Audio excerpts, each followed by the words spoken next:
Wow. Nisikilizeni vizuri kwanza kwa makini, marafiki zangu wote.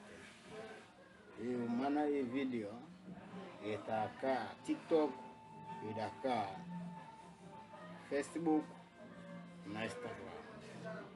Sasa TikTok, wafuasi wangu wa TikTok, mjaribu kusambaza video hii iwafikie watu wengi.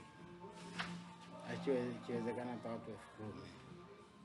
Maana sijui hii video hii naitengeneza kwa ajili ya watu waliopo mtandaoni, ya watu ambao wanategemea mtandao, ya watu ambao wanachukua masaa 3-4 kwa ajili ya mtandaoni.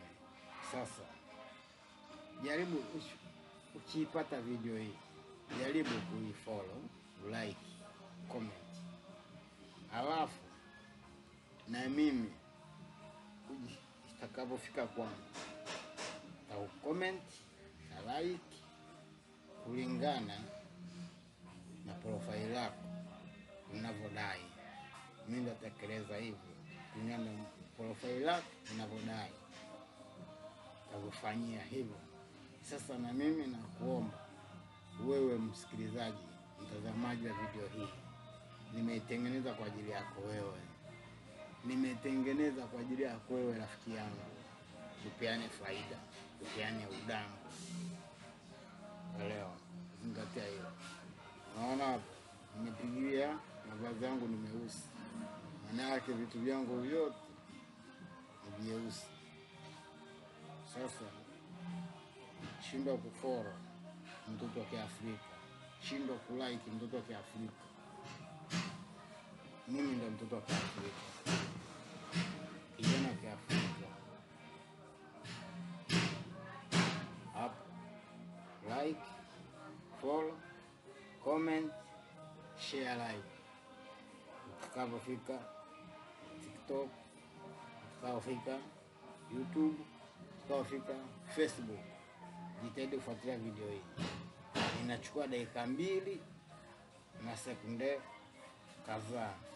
Maana yake ujisikiliza kwa uyumu mbele na kipande kinachofuata kesho kutwa itakuwa na ujumbe mwingi mzuri kuhusu vijana wa Kiafrika. Maana ya mimi nazungumzia kuhusu Afrika, si Tanzania, Afrika. Afrika kwa sababu ndio aliyoiumba Mungu. Hivi vipande ni vipande vingine. Mimi nazungumzia Afrika kwa sababu ndio ardhi yetu, ndicho kipande chetu ambacho ametupa Mwenyezi Mungu. Sasa chunga sana, fuatilia video hii. Video hii inafunza mambo mengi. Mjitahidi iwafikie watu wengi. Mwombea watu 10,000. Usisahau kusupport akaunti zangu, na mimi nitasupport akaunti zako zote nitakapokuona. Shega huku usije, huku uje, na ukija utaacha viatu. Utaacha viatu. Huku sio usije, huku uje, ila ukija utaacha viatu. Follow, like, comment. Wewe nani kwani? Wewe nani? Wewe nani?